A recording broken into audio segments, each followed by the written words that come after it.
La servitude moderne est une servitude volontaire, consentie par la foule des esclaves qui rampent à la surface de la terre. Ils achètent eux-mêmes toutes les marchandises qui les asservissent toujours un peu plus. Ils courent eux-mêmes derrière un travail toujours plus aliénant, que l'on consent généreusement à leur donner s'ils sont suffisamment sages. Ils choisissent eux-mêmes les maîtres qu'ils devront servir. Pour que cette tragédie mêlée d'absurdité ait pu se mettre en place, il a fallu tout d'abord ôter aux membres de cette classe toute conscience de son exploitation et de son aliénation. Voilà bien l'étrange modernité de notre époque. Contrairement aux esclaves de l'Antiquité, aux serfs du Moyen-Âge ou aux ouvriers des premières révolutions industrielles, nous sommes aujourd'hui devant une classe totalement asservie, mais qui ne le sait pas, ou plutôt, qui ne veut pas le savoir. Ils ignorent par conséquent la révolte, qui devrait être la seule réaction légitime des exploités. Ils acceptent sans discuter la vie pitoyable que l'on a construite pour eux. Le renoncement et la résignation sont la source de leur malheur. Voilà le mauvais rêve des esclaves modernes, qui n'aspirent finalement qu'à se laisser aller dans la danse macabre du système de l'aliénation.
À mesure qu'ils construisent leur monde par la force de leur travail aliéné, le décor de ce monde devient la prison dans laquelle il leur faudra vivre. Un monde sordide, sans saveur ni odeur, qui porte en lui la misère du mode de production dominant. Ce décor est en perpétuelle construction. Rien n'y est stable. La réflexion permanente de l'espace qui nous entoure trouve sa justification dans l'amnésie généralisée et l'insécurité dans lesquelles doivent vivre ses habitants. Il s'agit de tout refaire à l'image du système. Le monde devient tous les jours un peu plus sale et bruyant, comme une usine. Chaque parcelle de ce monde est la propriété d'un État ou d'un particulier. Ce vol social, qu'est l'appropriation exclusive du sol, se trouve matérialisé dans l'omniprésence des murs, des barreaux, des clôtures, des barrières et des frontières.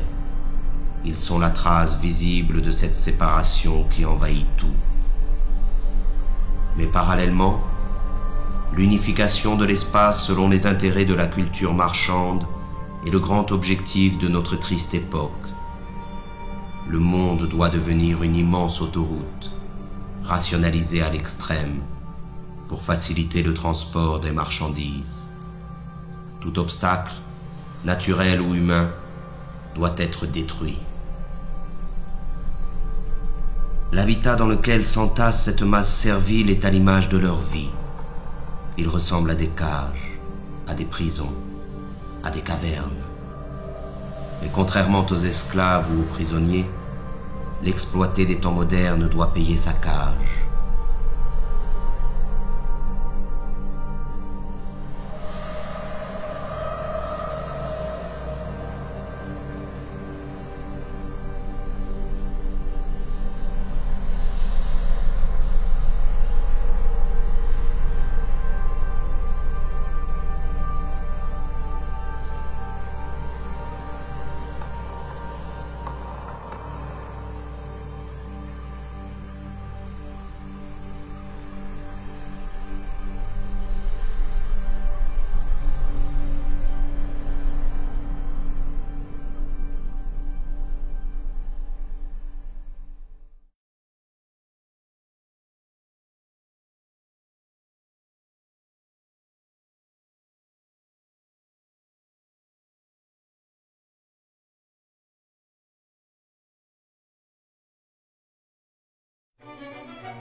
Et c'est dans ce logis étroit et lugubre qu'il entasse les nouvelles marchandises qui devraient, selon les messages publicitaires omniprésents, lui apporter le bonheur et la plénitude. Mais plus il accumule des marchandises, et plus la possibilité d'accéder un jour au bonheur s'éloigne de lui.